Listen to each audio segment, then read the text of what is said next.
Talking about how we define great service today. Ultimately, we're in the job of making people happy. I mean, hospitality is always about people. Anyone who walks in the door, we want them to feel like they've been here before. Don't try and cookie cut everyone into the same place.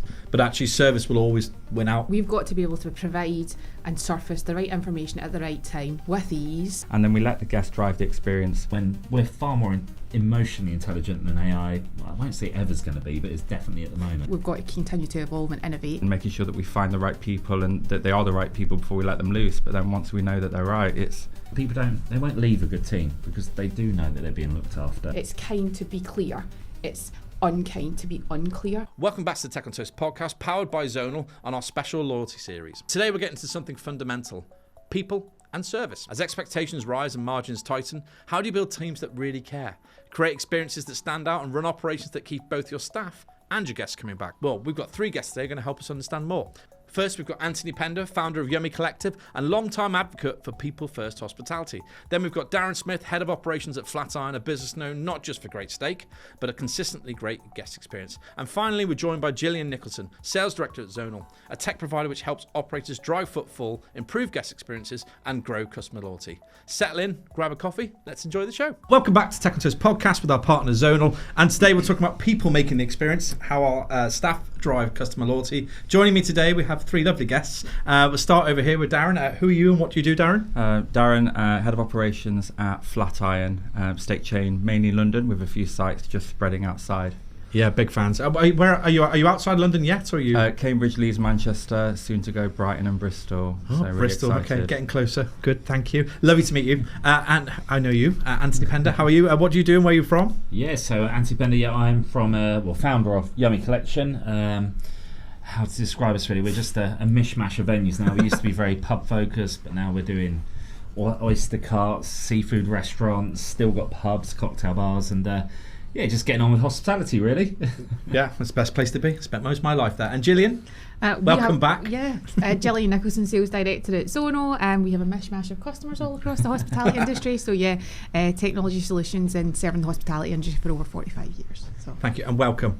It's number 4 for you? Yeah, it's number 4 for me. Doing great. Look, so we're just going to start off by talking about how we define great service today. And I think with you two chaps particularly, when you look at I think I've been in the industry 25, 30 years, and service is kind of evergreen in the way what customers expect, looked after, they want to have a great time. How do you define, what does it mean it means different things to different people. What does it mean today, do you think, great service, particularly when you're thinking about your role and what you guys are doing? For us, it's about simplicity. We have a term that we use, relaxed rigor. So we put a lot of the process and focus around everything that the guests aren't seeing. And then from a front end point of view, it's about giving them the freedom to do it how they feel natural, how they feel comfortable. Even the way that we do our mystery diners and a lot of our auditing is done in a way that it's not following this really strict, rigid process. We want it to feel natural, we want it to feel organic. And it's about then just bringing the right people and letting them just do their thing, really. Yeah, I guess that's a big part of it, right? Because taking away some of the barriers, you suppose you have to have that personality that makes up that bit. So much into the training and building the knowledge set and making sure that we find the right people and that they are the right people before we let them loose. But then once we know that they're right, it's stand back and let them do their thing. Love that. Same for you, Anthony? Yeah, so I think it's, especially over the last few years, I think we've seen too much of hospitality almost just become a process for feeding someone. Yeah. And it's forgotten that ultimately we're in the job of making people happy. And we got quite a dire world out there with bad news every day, and actually the job when they come into our venues is just to forget all that for a little while. And that's our job. And I think very different space to kind of because I've got pubs, there's the dwell time, there's the whole reunion of people where they can just come for a pint even when times are hard. So I think there's a real community space in this idea of just actually bringing people together and our team being aware that our job isn't just to feed them, it's to make people happy and make them leave in a better mood than what they came into the building in. Yeah, and I always say it's actually really easy to lose a guest, really hard to win a new one. And totally. I think it's kind of built my career on that, understanding how to do that well. And it's difficult, right? And I think, as you said, it's challenging times, but actually service will always win out. Yeah, absolutely. And Gillian, from your side, because frequency is, we're talking about loyalty obviously on this series, and frequency is driven by that. How important is how much does service play a part of that? Yeah, so we've done quite a lot of research in relation to loyalty, and some of our GoTech reports, which are all available on the Zonal website, just confirm that. I mean, hospitality is always about people, but I think 29% of weekly hospitality customers and 33% of non-weekly hospitality customers all say that a friendly and knowledgeable member of staff is a key reason for them continuing to return and 100%. be loyal to that operator or that brand. Yeah, my son is in the business. He works at Pete's Pilgrims, and really interesting seeing him going on that journey and actually asking him questions like what's it like out there, is it different to when we were there? And I think it's still very much, I think some brands are really building from a people first culture, and you've talked about that a lot, I suppose, Anthony, over the years, and kind of having that people first approach. What's the one culture shift you think that operators need to make today, or kind of need to go on a journey for? Do you know what? I think we probably did it as well and learned a lot through that dreaded word, and it will come up for the next decade, COVID. I think we had some fantastic training processes and collateral in place pre-COVID, and we built ourselves up to 6 sites, got very uniform in our approach, and I'll be honest, I didn't enjoy life, and the team probably weren't enjoying it as much as they should have done. And during COVID, number one, the offer we split up and said every venue is going to be very separate, very individual, and cater to its market. But the same with the team now is, right, but we've got all these fantastic training platforms and podcasts and everything else for the guys that listen to, but actually let's make sure we're bespoking it to the individual, and let's actually spend more time listening to our people. I think sometimes with training we've got in the habit of just throwing training at them, and actually the most important part of training is it's 50-50, and just sit and listen to what do they want, what do they need, and what engages them, and actually play it to their strengths, and don't try and cookie cut everyone into the same place.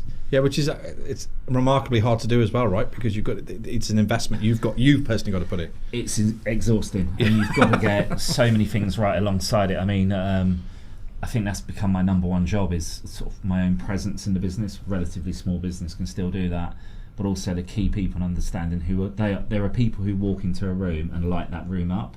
Who are they? Because they're the ones who need to be going into the venues. They're the ones who need to be managing the teams, and just put all your effort and pour it into them to make sure that they keep that light going. Yeah. Because they just infect people around them with positivity. And training FS, it doesn't matter if the attitude's there, and if that happiness is there, then it just shines through. And I think that's why Flatiron, Pizza Pilgrims, when we talk about, like, I won't call you casual dining, but that kind of area of the market, those two brands for me are doing it, whereas a lot of others are suffering at the moment, and you can see them sort of declining. But there is a new wave coming through. I agree, and as much as it will be a deliberate approach, I'm sure, what do you think, what is it in the culture or in the way that you build the teams? I know you talked a little bit about removing some of the barriers. What is it that sets you apart from the other competitors? We label our service Old Friend, and its principle, it's anyone who walks in the door, we want them to feel like they've been here before, or we treat them as if they're coming to a friend's house or a family member's house. And we don't push the hard sell, we let the guest drive the journey, drive the experience. We really teach our teams how to read a guest. Do they want us to come and sit next to them and engage them? Do they want us to stand off and give them some space? And then we let the guest drive the experience through we don't really focus on spend per head or any of these things, which you can have a great experience and absolutely kill it with a high pressurized sales incentive or something that you've done that just doesn't fit the rest of your brand. And this is where we've put our intention, and I probably spend more time telling people not to be going too rigorous on the spend per head incentives or on any of the site level stuff that they're doing, rather than the other way around, which is probably how some of the other casual dining businesses are trying to drive revenue and drive it's sales. Almost profit up. We're trying to do it in reverse. It's, have you got enough people on? Don't be pushing too hard. Don't be chasing for this. And that's ultimately what's going to grow the business or make people want to return. Value is so important for us, and people not having that moment where they think they've overordered or overspent or been pushed into something they didn't really want is absolutely key for us. Absolutely key. And Gillian, do you see it when you're out and about? I suppose just as a human, not as a zonal person. Yeah. But when you're out and about, do you feel that as well? That actually you're seeing these brands that I think you mentioned Pizza Express actually in the last episode, but talking about these new brands that are kind of, and when I say new, I know you've been around. How long, Flatiron? 2012. from when we first started. Wow, yeah. okay. But these brands are coming around, and they do have that different feel that actually feel like the shackles are off a little bit. Do you experience that as a customer? Yeah, I think you do, and I think it's just all about picking up on those sensitivities, isn't it? I mean, humans, we've kind of spoke about it a bit, haven't we? We're creatures of habit. We want to know when we go, if we like a place, we're definitely going to return, and I guess it's understanding what elements hit those buttons for you, and obviously a big part of that is the teams that are out on the floor picking up to that, being attentive, and I mean, I've got young kids, so servicing families quickly and getting us in and out without any dramas or smashed glasses is always key. And I think you can certainly feel that when you go into the right place and somewhere that you definitely want to go back to, because they're attentive to you and your needs. It's true. And Anthony, you talk a lot of that comes down to training, and you mentioned training before about you were kind of putting it out there, but it wasn't really sticking, I suppose, or they were doing. Did it turn into like a tick box exercise, I suppose? I think it's really nicely put. Actually, sticking exactly that. It's it just became a process tick box, but it didn't stick. Right. And you're trying to do all these steps of service when ultimately what you want someone to do is be nice to someone. Yeah. Like if I've turned up here for a podcast today, the first thing you guys have done is offered me a coffee. Yeah. That's hospitality in its true form. You walk into a room and you're welcomed into that room, and you're made to feel like we want you to stay in that room. Yeah. And certain people can just do that naturally. Some people can do half of that, and they have to see other people do it to understand it. And you also have to give empowerment and trust, because at the end of the day, we want people to make clear decisions. So we have a process behind it, but if we get something wrong, correct it. And don't just correct it, go over the top to correct it. If somebody needs something, go and get it for them. If there's a dietary requirement, let's make it work for them. And to be honest, someone came into Faber and they're all sitting there having lovely fish, and there's a kid who doesn't like fish at all and doesn't like any of our dishes, and they want a McDonald's. Go out and get the McDonald's for that kid. Let them put it on a nice plate, please. But just look after those people, because actually they're the returning guests and they will always remember that. And just make them happy. That's our job. And if you do that and they walk out happy, they're coming back and they're telling people in its most simplest form. But you can only do that if the people serving are happy and entrusted to do that. Yeah, and I think it's, and we're talking about loyalty, we talked about the technology side of it in the last couple of episodes, but this is nice now because we're actually talking about the people side of it and actually driving loyalty. And our very first guest in the first episode said loyalty doesn't exist, the word, it's a usefulness. He said, how useful are you to your customer? And I think, how hard is it then to put your people in that position where they become, like you mentioned, community, particularly in what you do actually around how useful you become as part of the community? It's really hard. So we have to, it's front foot forward. We've really got to sort of encourage them by being role models ourselves. So whenever we're in the venues, we've got to be engaging the guest. And it doesn't matter who you are. There's a clear rule that in those key service times, there's no laptops out. Yeah. And if you need to be on your laptop, you leave the venue. And I think that's so important. That's something probably 6 months ago we started to get wrong. I don't have an office. I still work in venues every day. I avoid the idea of an office, but it means I've got my laptop out. Yeah. Actually, then I'm a distraction to the team. So just get up for half an hour, have a chat, and then if you need to walk out the building and make some phone calls, do it. But when you're in that building, be the role model. And if we look at, everybody sort of knows the Summerstown Coffee House, everyone's popped in and out there from the industry. Spent a few years there. Exactly, and I've always sort of been working in the corner, but it's always, I've made sure that I've had time for people. And the team see that, and I'm in this blessed position where I've got this amazing team across all the venues, because they all act in the same way now. They'll always find time for the guests, and you get a new person in, they quickly become part of that culture and it moves on. And yes, we have to do this boring compliance training that is so important, that I've had a massive fire. I know it is. Yes. We still have Hout Park paper stations thinking about that, or naked candles. But we have to do that, but then the rest of the time is focused on actually just being on the floor with them and shadow training. And sure, we'll come on to it later, but stories as well. People, the team remember narratives, they remember stories, they remember culture. They don't remember an online course that kind of takes them through a process. So give them a narrative, give them a reason as well. If I ask you to do something as part of our business, why? Yeah. Not just do it, it's why do it. And we've always got a narrative. We've been around, next year's our 20th year. Running venues, so it's a long time. Yeah, it's a long time. Yeah, the grey hairs. You're still smiling though. It's good.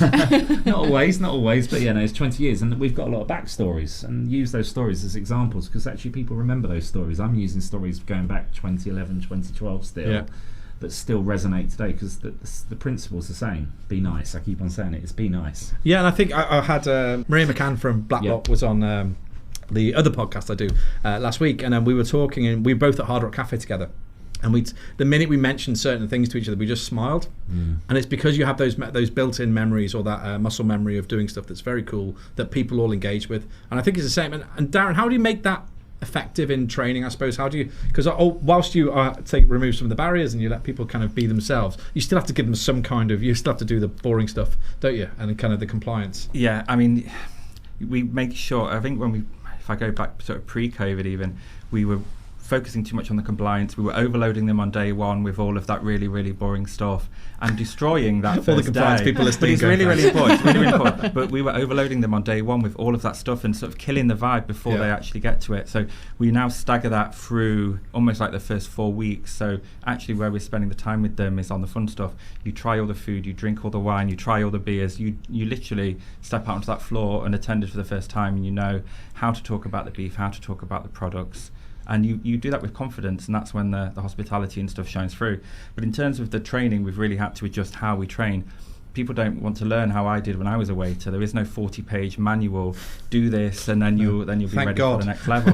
I know it's more bite-sized. It's TikTok style, and this is an area we're going to have to adapt as we keep moving through generations. But COVID for us was a real bookmark in moving from the millennial workforce to a Gen Z workforce, and immediately we're like, oh, this isn't working anymore. We've got to stop. And so we really had to bring in a cycle of listening into the business and hear what they had to say, how they wanted to learn and adapt, and eliminate some of these buzzwords and other stuff that we'd used before, because they just didn't know. They'd not been to the pub before. They'd not had a my 80s jokes weren't landing anymore. No. It's all about safe spaces now and how we speak to people. And I've had to rein in a lot of my banter that I definitely could have got away with 5-10 years ago. Is dead and buried. It's not banter now. No. No, but you have your private moments with the right people. Anyway, but you've got to behave very, very differently now, and actually it's for the best.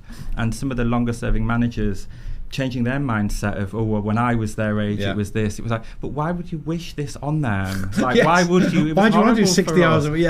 Why would we? And trying to shift that mindset definitely helped us, I think, then move towards accepting and understanding who Gen Z were and how they were going to behave and how we needed to adapt, really. Yeah, and I think learning from them is part of life, right? Like everything you do as you grow up through school and university or whatever you do in jobs, that actually you do take the best things from people around you, even if they're younger, even if they have different lived experiences. It's just great to kind of learn. And Gillian, I'm going to put you back in the tech seat again, sorry. But obviously there's a fear amongst the industry, I think still actually, and rightly so probably, that tech will replace the human touch, particularly with the advent of AI coming and all of the kind of ways that can go.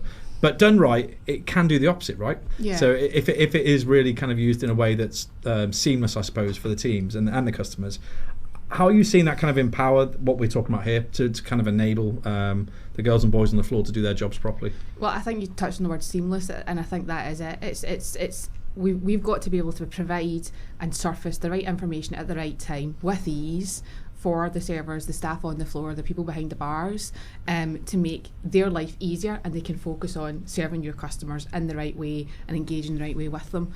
So it's about us being behind the scenes. I kind of spoke about it, I think, in one of the other sessions. We did a kind of brand campaign at Zonal, and it was all about we're here for you, and we had lots of our exec members and team colleagues painted in and blending behind, and that's what technology should be. You do mean physically painted? They were physically painted. Right, okay. You can find it on YouTube. I'm sure I'm sure they will not be happy that I'm advertising that, but that's what it's about. We shouldn't be standing out front and foremost. We should blend in, and again, we've been in the industry a very long time. We're actually really fortunate, and I think in hospitality in general, people join and stay because it's a people business. It's fun, and actually the technology, because we've been around so long and what we believe we do it very well.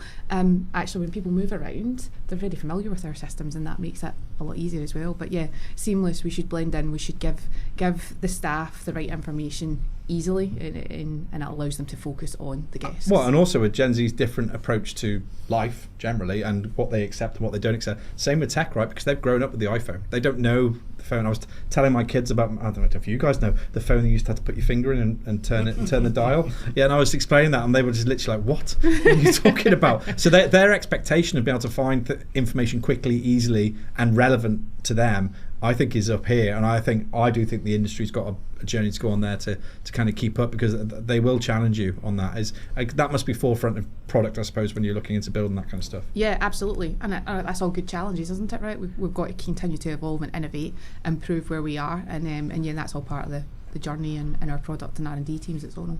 And when you guys put tech in then, God forbid, when you put it in, because I know it's always fun, how do you introduce it that actually supports and not adds pressure? Because I think it's quite interesting because you've both got, how many sites have you got in Flatiron? 18. So it's quite interesting. You've got a gap, like a 15 site gap here, but very different businesses you're putting tech into. Do you put it across, do you look at it as individual sites, or do you put it across the group? So back end very much across, but then things like booking systems, we have to look at what's the right platform for that style of event. A restaurant booking system is very different to a pub and venue booking system actually. So we do have to mix things up. It adds a level of complication, but it's the right thing to do. But it's really interesting because you say about like a sort of millennials, Gen Z technology. There is a bit where we're having to teach them more about technology than you'd expect. A couple of weeks ago, one of our guys really keen on cocktails. I said, go on then, go and write the menu for that venue. It's fine. And he wrote it on ChatGPT. And ChatGPT chucked this out. But obviously, ChatGPT doesn't have taste buds. and you put it next to someone who's learnt over years the hard way. Because chefs, mixologists, whatever you want to call them, it's not an overnight acquired skill. It takes time. And actually understanding balances and flavours, it's an art. And it really is an art. And there are the guys who are up here who can, within a nymph, tell. It doesn't have a palate, I suppose. Yeah. And you know, you have to say, look, it's great that you've gone and done this, but you can't just present that. You need to test it. You're going to have to alter these recipes. You can get inspiration, but it's not the final product. And teaching guys that, you know what, technology isn't the total answer. It's part of the journey towards the answer, and it's getting that balance right and sort of not demotivating people when they use it or try to be innovative with it. Yeah, it's not a shortcut. I think that sometimes people see, particularly AI, I think is seen as a shortcut to a solution.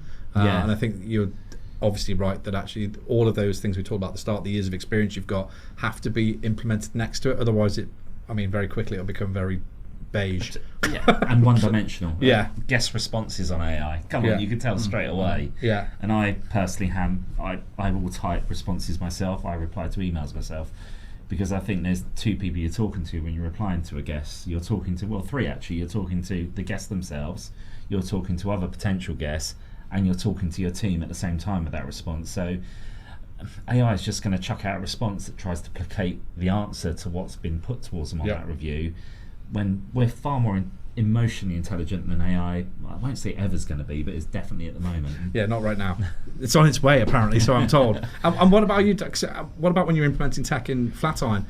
Because it's when you get to a size of 18, obviously it becomes, because you're obviously buying at group level, and rolling out becomes a challenge, because obviously not everyone's the same. As Anthony says, everyone's got different ideas of what tech should do. I mean, we've made mistakes along the way, and we still have some systems that we probably should have binned off 10 or 12 sites ago. Right, okay. But do you want to name them? Or? No. But they're on the block. I think we've made some mistakes with some tech rollouts that we've done, and now we have a forum where anything that we want to bring in, whether it just feels like we want to do it from a business decision, or we've heard it in our 360 feedbacks or surveys that we do, we always think of what we're going to do, then we bring it to the forum. Each site has one representative there, and we let them play around with whatever it is.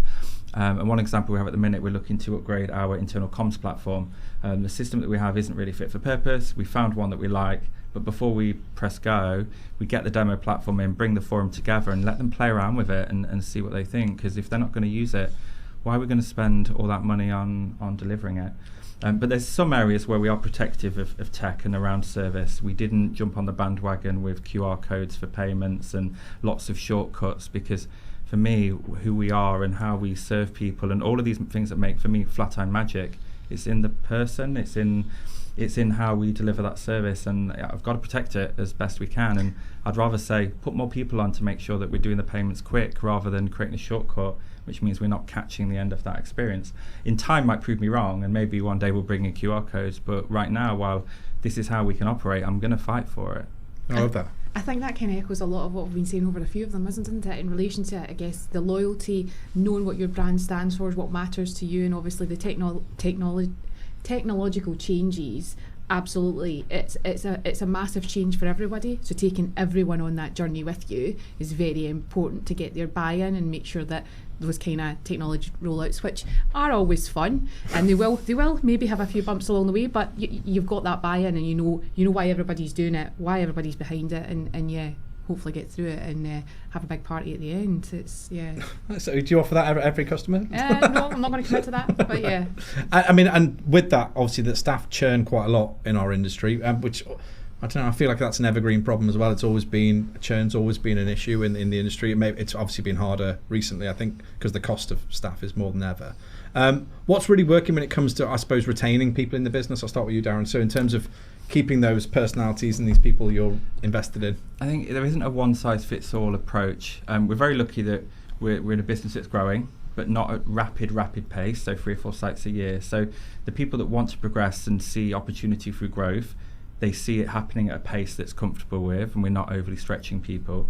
But also I'm a big believer that some of the best people you have only do 20 hours a week. Not everybody needs to be on that full throttle journey to the top, and creating space and flexibility for those people that might only be here for a indeterminate amount of time. Give them the flexibility, give them the opportunity to just come in, have fun, earn some cash or whatever it is that their reasons are, and celebrate them and look and sort of support them when they leave. And people look at it, people go, they come back, they have acting jobs, they come back. But some of our best people do 25 hours a week, and making sure that they have the flexibility so that they can do their side hustle, they can do whatever it is that's interesting them but might not be their full-time thing, and we can support that as best we can. It's been working really, really well for us. And I think that gig economy is, the industry sat on that for years, right? Those people, the 10-hour rock stars, we used to call them hard rock, who come in and do that bit for you, but without them, you're screwed, right? And is it the same for you, Anthony? Because you've got, I suppose you've got smaller teams, but still having to motivate them, keep them there. And we have a fantastic core team. Very little change over the last 5 years, actually. Great. There'll always be a slow churn to it, and I think that should be celebrated as well.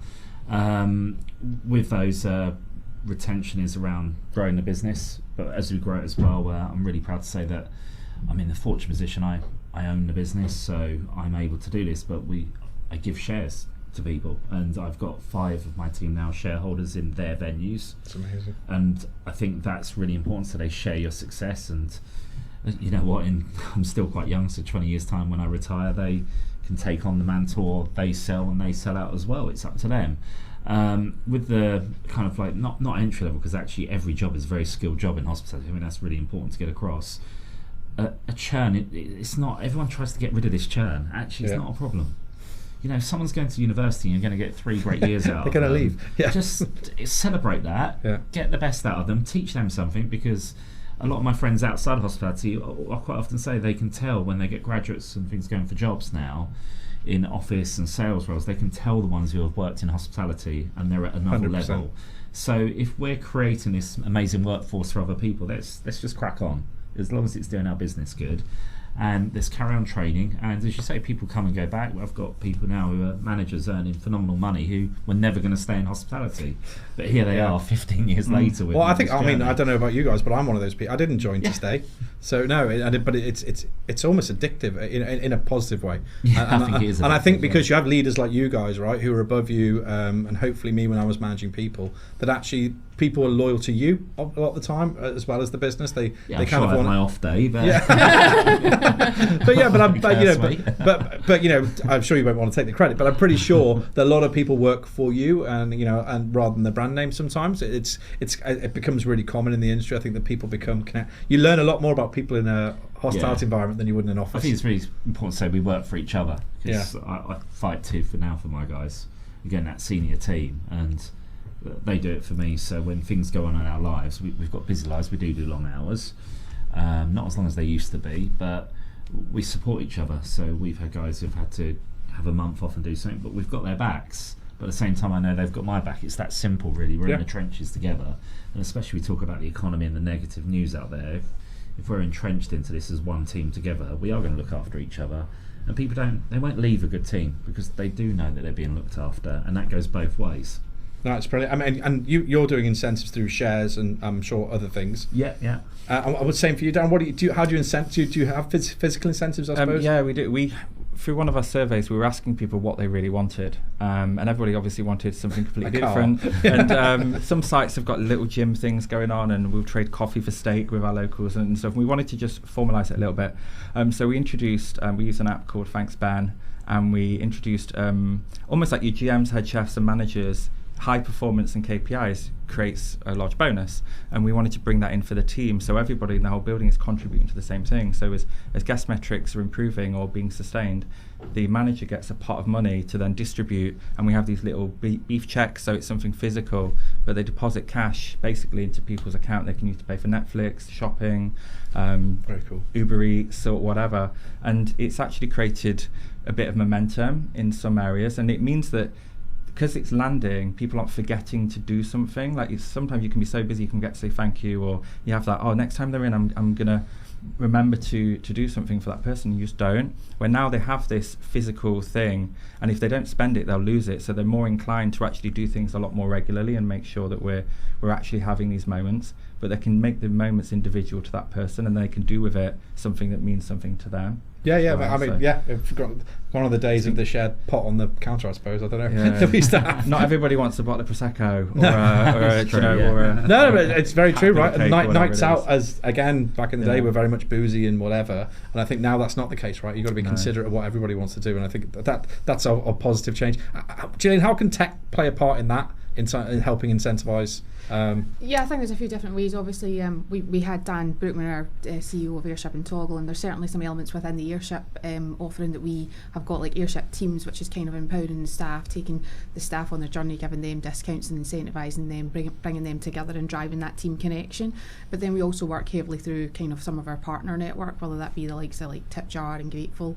Obviously, tipping's a big thing, and I think we spoke to Tom at Bills as well, didn't they, in relation to, I guess, when you get to the busy Christmas period, and I guess how much that the staff can then benefit from that, which is obviously, I think, a big thing. Money's not the answer for everyone, is it? I suppose, because everyone's got different motives and driven by different ways. But I think there's certainly a lot of element that you can satisfy some of the staff. I just think because of tech as well, we are a bit more enabled than we were 10, 15 years ago to be able to kind of reward people in that way that doesn't become too clunky. I used to have this thing called the Stairway to Heaven in Hard Rock Cafe, where I had my office was upstairs. This is terrible, by the way, I can't be telling people this, but on the way down the stairs I used to put all the teams' names.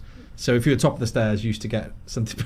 Bottom of the stairs, it wasn't so good. So yeah, that probably wasn't. How often did you change the Stairway to Heaven? It's a bit like your banter. Probably should have stayed in the basket. Yeah, but it used to be fun. Actually, everyone joined in the way that it was meant to be. Saying it out loud sounds worse. Anyway, we'll move on. You guys have talked about attitude a lot, actually, or the purveyance of how teams should feel like in front of customers, being able to be themselves. How the hell do you kind of find the right people to do that? Because I'm sure there's lots of recruitment people maybe listening who kind of say, oh, we know how to do it. But what's your approach, Anthony? Start with you to kind of find the right personality. Or isn't there a... And yeah. hope. Yeah. No, look, it's really important. Number one is good people.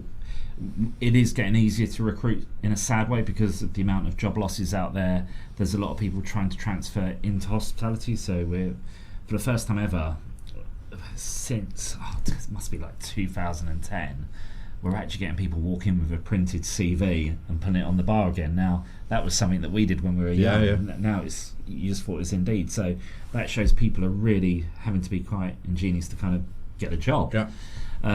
But good people are still getting snapped up quickly. So number one, it's the energy in the recruitment. And again, it's as much them interviewing us as we interviewing them. But it's that initial just spark of engagement.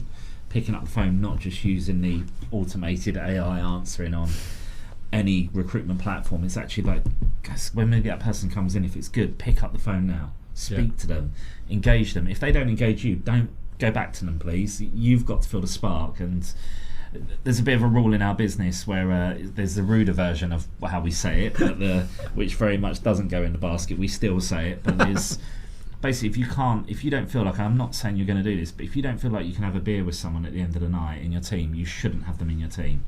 And that goes right the way through my business, from senior right down to the pot wash. If you've got a team in front of you, you're like, I just don't want to spend another minute with them. I'm not going for a beer after work with them. And that may not be an alcoholic beer, whatever it is, but you've got to feel like you want them in your life. But don't have them. We spend too much time together. I think and I don't know about you guys, but in my career, I've definitely felt periods when I've been in charge of people, when I felt like, why are he or she still here? Why am I allowing this to happen? And sometimes it's just because you're just head down in the in the shift, whatever, getting on. But those people exist, and we allow them to exist. It's really interesting. I've got a great guy, Paul Pavley, and many of you I know Paul, yeah. He works, we'll say a few days a week in the business, so it feels like he's in it all the time. Such a joy for me. But he's got his saying in the meeting, saying, well, we've discussed this person 3 times. Are we sacking them or are we promoting them? Yeah. And it's true. If these same people come up in the conversation, why are they coming up? Are they part of the team? Are they in the wrong place? They might be in the wrong venue, actually. It's just fitting that culture and trying to find natural fit. So for me, finding those people is about natural human interaction. And then when they come on board, the induction is so important. We narrate stories.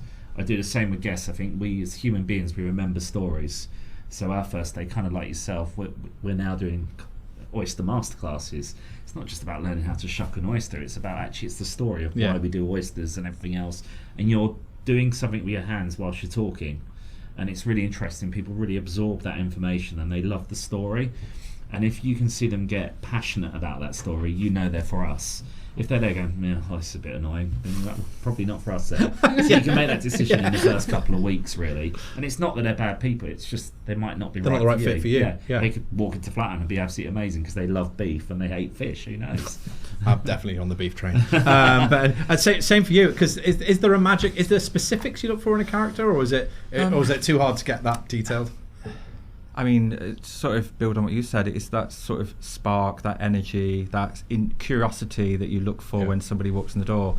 I remember in years gone by, if I was presented with someone with great personality and no experience and someone who'd done it for 10 years, I'd probably lean towards the 10 years because I didn't have the resources, the time, or any support to get this person to that level. It's like, you can carry a tray, you can't, sorry, you've got the job. And it's a complete flip of that now. It's like, I don't actually want the 10 years in the game who's going to tell me how it should be done. It's like, I want the hairdresser who's never worked with service charge before, and they're like, I'm going to make some real cash here and actually have some fun. I know they've got the chat, and all we've got to do is just invest a few weeks into them and build on the foundations of what they've already got. That's actually so much more fun, and they bring so much more energy to the operation and to service and to what we offer than maybe the people who probably shouldn't be doing it anymore, or should have maybe moved on. I'll be honest. I do think you reach a point in GM life, particularly, where you're just like, I'm in the office more than I'm on the floor now. I need to go. It's over. Because it's over. It's over. So if you don't enjoy cooking, don't cook, because it's one job. But it's so true though. But they hang around. Yeah. And you're like, you hate cooking. Therefore, don't stop. Don't do it anymore. Stop, because you're killing yourself. And what you're turning out isn't amazing. And you need to love it. And sometimes you need to go away for 6 months and come back. Even if it's a new job, right? To go and try and yeah, absolutely. It's just, I think that's a real thing in the industry. I think that people don't really see who haven't worked in it. That actually, there's a lot of people in there who are like working hard to just go through the daily motions, just because that's what they know. They want to. There's a fear, isn't there, about change or whatever. And I think it's quite a sad thing actually, because you think people have invested a lot of time into it, but there comes a time where it is time to move. Gillian, you work with a lot of these people, or you interact with a lot of these people. What's your impression, I suppose, of that energy spark? Do you get that through the people you work with? I know you're working probably with some of the central teams rather than the front of house teams. Yeah, I think you do. So for me, and actually just as an individual, obviously, people is one of the reasons that I'm in sales. I enjoy engaging with customers. I like to understand what's the issues, what's the problems that you're trying to solve. Obviously, it relates to the tech and how can Zonal help overcome those barriers. But it is ultimately about listening to customers. What are people's issues and challenges, and how do we help to overcome them? But yeah, I mean, working within hospitality, it varies so much. There's just so many different shapes, sizes, operators, brands that we are dealing with. And obviously from a Zonal perspective, we're very fortunate that we've got such a large customer base that we engage with so many different shapes and sizes of businesses and learn from them. And I think part of our value add is that we've been in the industry so long, and that our product has continued to grow and evolve, that the breadth and depth that we now have from all of these different kind of customers that we service really hopefully adds value back to customers where they think, oh gosh, I didn't know that I even needed that, but our whole ecosystem can do that because we've been there for so long in servicing hospitality in the best way possible, hopefully. No, I can't help but think that you guys are gathering in lots of not just data but information from people like this. And I suppose looking forward, we have to do our future question. It's the end of a podcast. What does it look in terms of service, or I suppose what an experience will look like, I suppose, for people in the industry? Where do you think we're going, Darren? Do you think it's going to be is the Flatiron Peter Pilgrim's model, is that something that's going to be this simple? I suppose it's almost simplicity, isn't it? Both in the way you treat your people and the way, it sounds terrible, you treat them simply, but you know what I mean? In that easy fashion to access. Yeah, I think there's a space for everybody. I think as long as you have identified your niche, you're focusing on the right things, quality, people, whatever it is. There's QSR business thriving, there's full service casual dining thriving, there's grab and go thriving, but I think the ones that are the ones that are focusing on quality. They're probably listening to their people, listening to what their customers and guests are saying, and actually acting on that, but also being true to who you are and what got you here. If you can't be everything to all people, and a lot of brands have tried to be that, we're going to have multiple different offers, multiple different things, and I don't think that's achievable in the same way it was, considering the cost pressures that we have, and eliminating waste and keeping an eye on things. So I think there'll probably be more brands that are focusing, like Flatiron, on doing one thing, do it really, really well, find your little niche, and really, really strive to keep a hold of it. But it's sort of grounded in people, your culture, your values, and sticking true to what they are, and not letting the mask slip. Really, you've just got to hold yourself accountable. No, I love that. And same for you, Anthony. Yours is different, I suppose, because you've got different businesses within your group.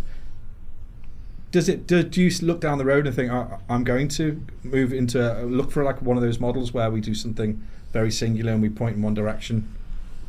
Quick answer, no, because I enjoy new things and new toys far too much, and probably shouldn't, but really enjoy that kind of creating something new every time. And we're looking at a few projects at the moment, and I thought when we built Faber we were going to do a few Fabers, and then you kind of get into it and go, well, we've gone too deep down this rabbit hole of foraging and sustainability, and we've got 20 odd different coastal suppliers bringing shellfish, seaweed, fish in.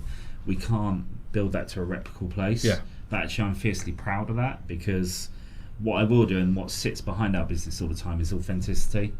So when we do a seafood restaurant and it's British and it's sustainable, it's authentic, and we do and the enjoyable part is we all do the research together, team as well, and we don't have tuna on our menu because yes, it's back in British waters, but it's only 3% of the population back in the waters. So made a decision not to do it. Now I think I was messaging my guys at 11 o'clock at night about this, and Matt, one of my partners in it, just, can you shut up now? We're locking the restaurant up, we're going home, enough. But that's what we do. We get really, use the word curious. It's fanatical, curious, passionate. That's what we ask for, and that's what our business will be. Whatever project we go into, we have to be that, which I hope then authenticity comes through, and that's where our success comes from, authenticity. Love that. And Gillian?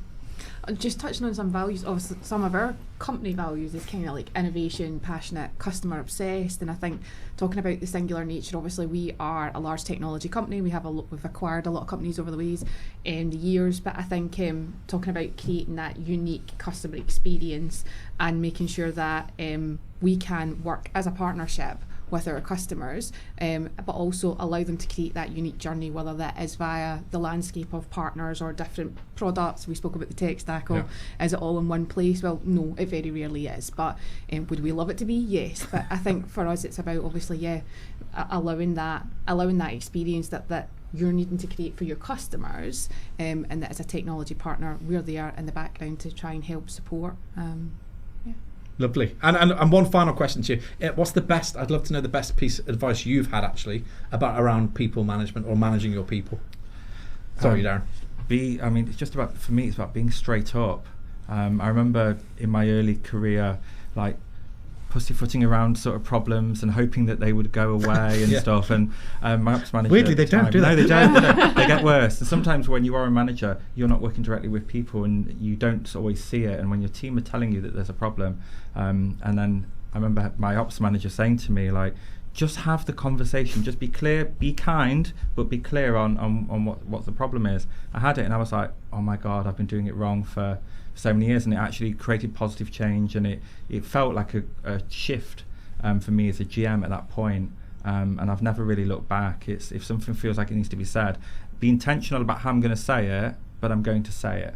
I'm not going to sit on it or let it fester or let it sit. I might come to you and say, I've got some feedback, how would you like to receive it? What's the way that you want me to say this to you? But I'm gonna say it because it always leads for me to positive change or a positive conversation. You might not always feel it in the moment, but generally afterwards, it's people are always thankful that you've been honest. Feedback is a gift. Yeah, and so actually, I guess not feedback, but exactly those points. Are you giving him feedback now? No. I think it's How would you like it? Hate feedback. Exactly what you said, I completely echo. So I think it wasn't feedback that I've been given to as a manager, but I think that's one of I love the Brené Brown book, Dare to Lead, and that is one of her quotes, isn't it? It's kind to be clear. It's unkind to be unclear, and I think we spoke a lot about that through all these podcasts. It's the simplicity, it's communicating with the teams, what are our goals, what are we running towards, whether that's comms, whether that's leaning into an awkward conversation, just so important. So yeah, absolutely. That's great. And I actually think as leaders it's really difficult to do because you are wearing 25 hats, you're wearing 45 hats, but you're wearing a lot of hats, aren't you? And sometimes to focus in on that one thing that needs to be said, you kick it. Some people, maybe me, will kick it down the road a little bit, before you actually get there. And then you're right, once you get to do it, you're just like, what the hell was I waiting for? And the other person wants to know. They desperately want to know. We just haven't got to it yet. What do you think? What's the best piece of advice you've given? I totally agree with that. Was that your best piece of advice? No, I do really agree with it, actually, because I think you've all got to move forward at a pace, and you've got to make those decisions and have those conversations. And a lot of people don't do that, actually, and I wish more did. For me, it was definitely kind of came prevalent around COVID, but when I had children was a number of sort of senior peers, very good industry at sharing information between business owners and senior people from other companies. We're very blessed there. Was look after yourself first, and I kind of didn't. And then I had kids. I was like, actually, I want to be at home for bath time. I want to do this. And to be honest, I didn't really appreciate that when you start looking after yourself and start thinking about those things in your own balance, in your own learning, your own behaviour, you then start to project that onto other people. So then I start to appreciate, well, actually, that person's got a kid. That person needs this because I need it. They need it. And when you look after yourself, you naturally start to look after the team as well. And I think I've got a lot better on an individual level of understanding that. And one was just that we had a manager, we had a guy, brilliant chef, coming in late all the time. Always coming in late. And the manager said, he needs to go, he's coming in late all the time. I said, well, but he's a brilliant chef. He was just rubbish at getting up in the morning. So why don't you just... He wants to do nights. So just, look, I'm rubbish at night. I'm great in the morning now because the kids wake me up, my body clock, so time shift. Okay, if he's coming in late on the morning shifts, just don't put him on morning shifts. He's like, is that okay? I'm like, that's absolutely fine. He wants to work evenings. He's also a chef. They're like gold dust. When they want to do nights as well, absolutely. So by looking after myself and thinking about my own behaviour, then you look at others and go, actually, you don't need to come down like a ton of bricks. Actually, there's a reason this is happening. Ask a question. And in this one, we've moved him onto evenings, so he didn't have to come in before midday. He's never late again. Yeah. I think people rarely come in to do a bad job, right? No. I don't think anybody gets up going, I'm going to do a really bad shift and annoy everybody. It just happens because stuff is happening in their world. And hospitality, unfortunately, is one of those industries that magnifies it very quickly. Like you get to know people very quickly in the trenches rather than in an office. Aren't we? We have to be in hospitality. It's just not a normal place to be. Look, it's been a fascinating conversation. I appreciate you coming here, and I'm sure Zonal will do too. If people want to reach out to you, I always ask this question, so be careful what information you give. But Darren, if people want to kind of say hello and get in touch with you, how do they find you? LinkedIn's always a safe bet. Just no. LinkedIn is absolutely fine. Okay. I do check my messages once a year. That's good. Thanks. Have you had to probably check LinkedIn once every 2 years on the message side? So definitely don't do that. Look, I'm in Summerstown 3 days a week, and if someone comes in and says hello and shakes my hand, I'll chat to them. Lovely. So that's a great starting point. Okay, good. And Gillian? You can find me on LinkedIn. She's on LinkedIn. Right, that's it. Thank you very much, everybody. Lovely to see you, and we'll see you all next week. Lovely. Thank you very much. Thank you.